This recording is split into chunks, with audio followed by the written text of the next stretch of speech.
Hello students, let us continue chapter 12, reproduction in plants. In the previous class, we discussed about modes of reproduction. These are categorized into two types as asexual and sexual reproduction. We have already discussed about vegetative propagation. Next, let us discuss about budding. You have already learned about the tiny organisms like yeast can be seen only under a microscope. These grow and multiply every few hours if sufficient nutrients are made available to them. Remember that a yeast is a single-celled organism. Let us see how they reproduce. We know that yeast is an organism that contains a single cell, that is, it is a single-celled organism. And hence we can only see it under a microscope. Now it can reproduce every few hours if the proper amount of nutrients are available to it. To find more about the reproduction in yeast, let us understand activity 12.3.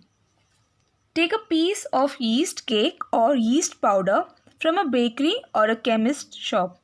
Take a pinch of yeast and place it in a container with some water. Add a spoonful of sugar and shake to dissolve it. Keep it in the warm part of a room. After an hour, put a drop of this liquid on a glass slide and observe under a microscope. What do you observe? You may see the formation of new yeast cells. For performing this activity, we require yeast powder, sugar, water-filled container, a glass slide and microscope. The procedure is as follows. First, take a pinch of yeast and place it in a container filled with water. Next, dissolve a spoonful of sugar in the container and keep it for an hour in a warm place. After an hour, observe a drop of this liquid on a glass slide under a microscope. You can observe formation of new yeast cells, and in some yeast cells, small bulb-like projections can be seen as it is shown in figure 12.5. This shows the reproduction in yeast by budding. Small bulb-like projection coming out from the yeast cell is called a bud. The bud gradually grows and gets detached from the parent cell and forms a new yeast cell. The new yeast cell grows, matures and produces more yeast cells. Sometimes another bud arises from the bud, forming a chain of buds. If this process continues, a large number of yeast cells are produced in a short time. Now, as the yeast finds favorable condition, a bulb-like projection produces from the yeast called a bud. What is a bud? The small bulb-like projection coming out from the yeast cell is called a bud. As you can see in figure 12.5, here we have a new bud which is forming from a single yeast cell. A new bud is formed from this yeast cell.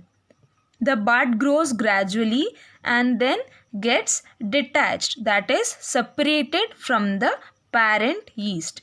This new cell then grows and matures, and the new cell produces more new cells. So sometimes a chain of buds is formed which leads to the production of a large number of yeast cells over a short period of time. As it is shown over here, chain of yeast buds can be seen, and due to this, large number of yeast cells are produced or reproduced over a short period of time. Fragmentation. You might have seen slimy green patches in ponds or in other stagnant water bodies. These are the algae. When water and nutrients are available, algae grow and multiply rapidly by fragmentation. An alga breaks up into two or more fragments. These fragments or pieces grow into new individuals as shown in figure 12.6. This process continues and they cover a large area in a short period of time. So here we read about the process of fragmentation. In stagnant water or the water which is still or ponds, we often see slimy green patches. These are algae.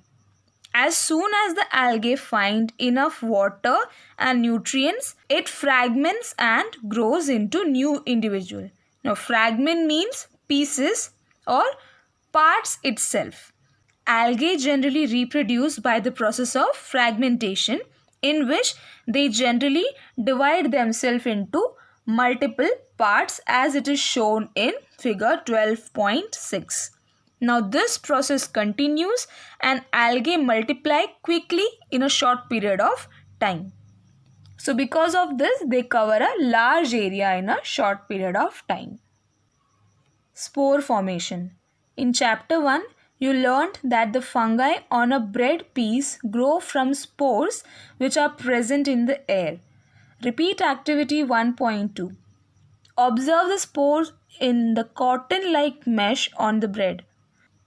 When spores are released, they keep floating in the air. As they are very light, they can cover long distances. Spores are asexual reproductive bodies. Each spore is covered by a hard protective coat to withstand unfavorable conditions such as high temperature and low humidity. So, they can survive for a long time. Under favorable conditions, a spore germinates and develops into a new individual.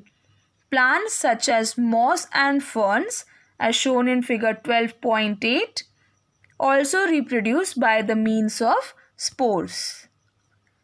We have already discussed about saprotrophic mode of nutrition. An example of saprotroph is fungi. Now, fungi takes in its nutrients from dead and decaying matter such as bread. In activity 1.2, we discussed about cotton-like threads that are formed on a piece of bread when it is made moist and left in a warm place for 2 to 3 days.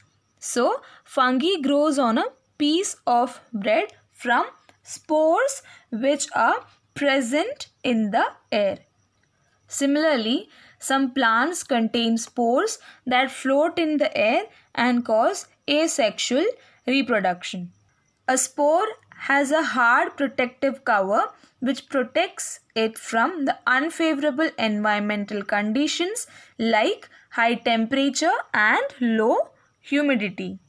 As a result, the spores can travel long distances and survive for a long duration of time. As soon as they find favorable conditions such as moisture and nutrients, they germinate and form new individuals. Here in figure 12.7, we can see reproduction through spore formation in fungus. And in figure 12.8, reproduction through spore formation in fern is shown. So these are the examples of reproduction by spore formation. Moss and ferns reproduce by spore formation. So vegetative propagation, budding, fragmentation and spore formation are asexual modes of reproduction. Next, let us discuss sexual reproduction in plants. You have learned earlier the structure of a flower.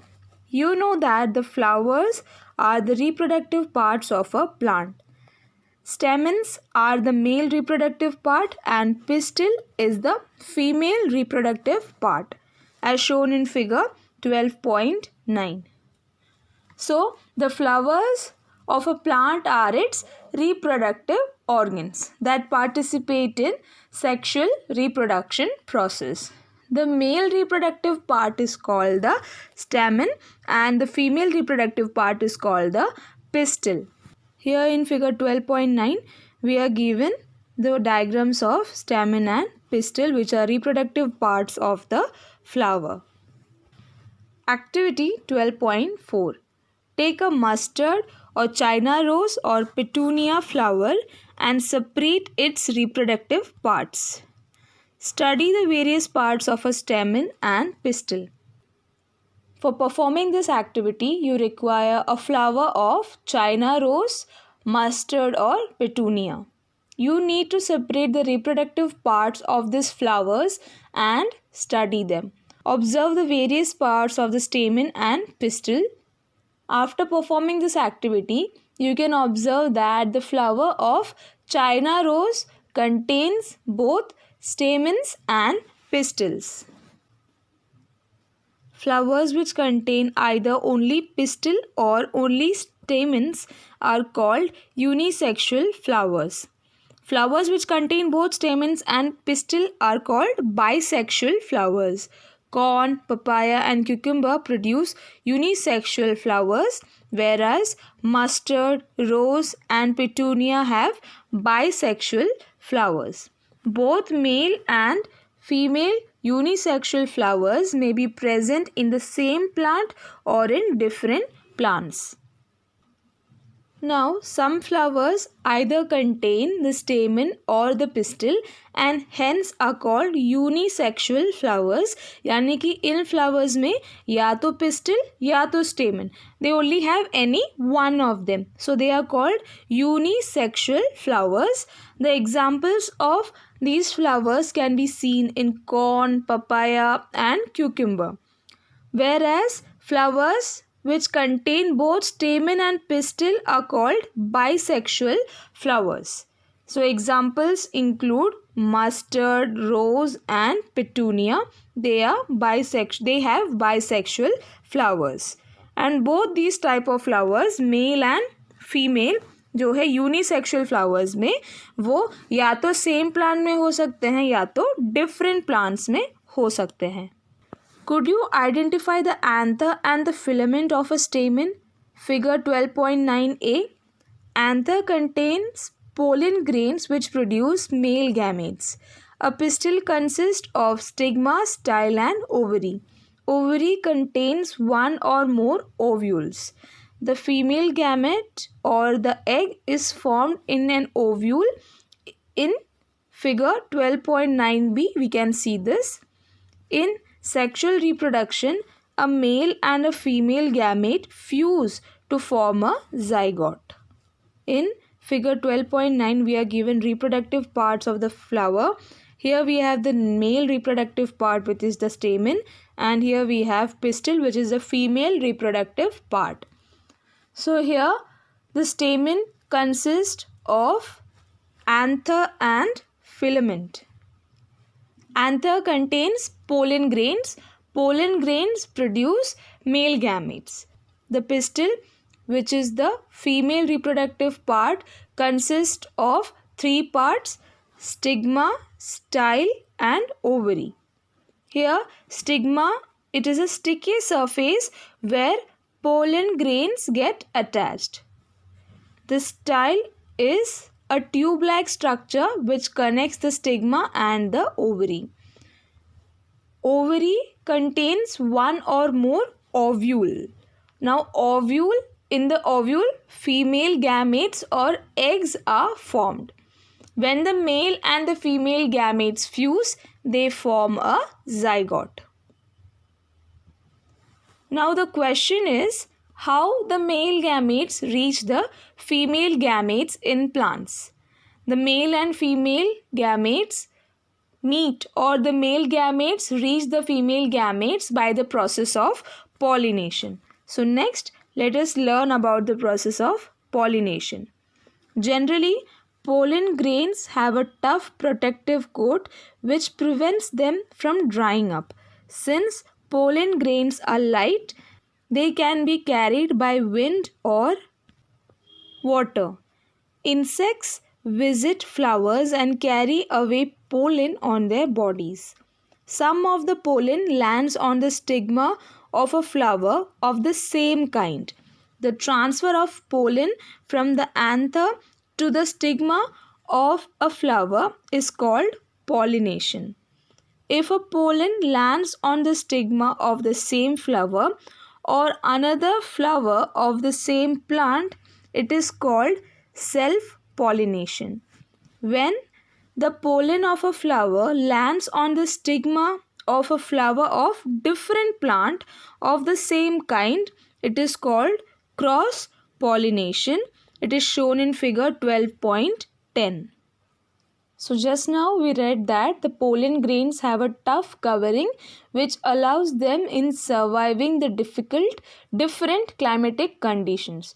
Now due to their light weights, winds and water often carry them away to different plants. Sometimes the pollen grains also get attached to the insects which carry them to different flowers. This process of transfer of pollen grains from one stigma to another is called pollination. Here we have the definition. The transfer of pollen from anther to the stigma of a flower is called pollination. Pollen जो है वो anther से जब stigma पे transfer होता है उस process को हम pollination कहते हैं. There are two types of pollination, self-pollination and cross-pollination. What is self-pollination? When the pollen grains land on the stigma of the same flower. यानी कि एक ही फ्लावर से जब पोलन ग्रेन्स उसी फ्लावर के स्टिग्मा में जब गिरते हैं, then we call it self-pollination. And next we have cross-pollination. In this case, the pollen grain lands on the stigma of a different flower, whether of similar kind or different kind. यानी कि दूसरे plant के flower पे जब pollen grains land करते हैं उस flower के स्टिग्मा पे, then we call it cross-pollination. Once again, let us read the definition of self-pollination and cross-pollination. If the pollen lands on the stigma of the same flower or another flower of the same plant, then we call it self-pollination. यानी कि self-pollination में plant जो है वो change नहीं होगा, then it is self-pollination. On the other hand, in cross-pollination, there is a different plant of the same kind. यानी कि pollen grains जो है वो flower से land होता है stigma of a flower of the different plant of the same kind. Then we call it cross-pollination. Fertilization. The cell which results after fusion of the gametes is called a zygote. The process of fusion of male and female gametes to form a zygote is called fertilization. The zygote develops into an embryo. So, by the fusion of male and female gametes, a zygote is formed. What is it? We have the definition of zygote. The cell which results after the fusion of the gametes. Gametes यानी कि male and female gametes, उसे हम zygote कहते हैं. Now, the process of formation of zygote is called fertilization. ये जो process है जहाँ पर fusion of male and female gametes के वजह से जो zygote form होता है, we call it fertilization. The zygote develops and turns into an embryo. Next, fruits and seed formation. After fertilization, the ovary grows into a fruit and other parts of the flower fall off. The fruit is the ripened ovary. The seeds develop from the ovules. The seed contains an embryo enclosed in a protective seed coat.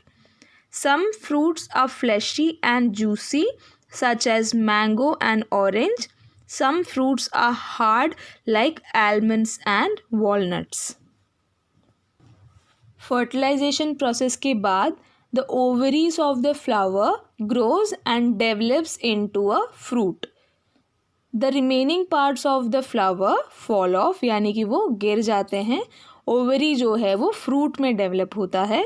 The ovules develop and they form the seeds of the fruit. The embryo is enclosed inside the seeds. Now, some fruits are fleshy and juicy. As you can see, a section of an apple in figure 12.12, an apple is fleshy and juicy, and so are mango and oranges. On the other hand, there are some fruits that are hard, like almonds, which is shown in this figure, and walnuts. Seed dispersal. In nature, same kind of plants grow at different places. This happens because seeds are dispersed to different places. Sometimes after a walk through a forest or a field or a park, you may have found seeds of fruit sticking to your clothes. Did you try to observe how these seeds were clinging to your clothes? What do you think would happen if all the seeds of a plant were to fall at the same place and grow there? There would be a severe competition for sunlight, water, minerals, and space. As a result, the seeds would not grow into healthy plants. Plants benefit by seed dispersal. It prevents competition between the plant and its own seedlings for sunlight, water, and minerals. It also enables the plants to invade new habitats for wider distribution. So here we read about seed dispersal. The transportation of seeds from the parent plant to different places is called seed dispersal. Seed dispersal allows growth of the same kind of plant in different regions. You may have seen seeds clinging to your clothes after a walk through a forest, park, or a field. Seeds are spread away from the plant because if all the seeds of a plant fall in the same place and grow there, then there will be competition for sunlight, water, minerals, and space among these plants of the same kind in the same area. It also allows them to grow in different habitats. Seed dispersal की वजह से same kind के plants हैं उनके बीच में competition avoid होता है, क्योंकि अगर एक ही जगह पे बहुत सारे प्लांट्स होंगे तो उनको स्पेस की कमी होगी, साथ में ही वाटर और सनलाइट के लिए भी उनके बीच में कंपटीशन होगा. और सीड डिस्पर्सल की वजह से एक ही काइंड के जो प्लांट्स हैं they can grow in different habitats, different places. Seeds and fruits of plants are carried away by wind, water, and animals. Winged seeds such as those of drumstick and maple, shown in figure 12.13, light seeds of grasses or hairy seeds of arak, madar, and hairy fruit of sunflower, as shown in figure 12.14, get blown off with the wind to faraway places. Some seeds are dispersed by water. These fruits or seeds usually develop floating ability in the form of spongy or fibrous outer cover, as in coconut. Some seeds are dispersed by animals, especially spiny seeds with hooks which get attached to the bodies of animals and are carried to distant places. Examples are xanthium, as shown in figure 12.15, and urena. Some seeds are dispersed when the fruits burst with sudden jerks. The seeds are scattered far from the parent plant. This happens in the case of castor and balsam.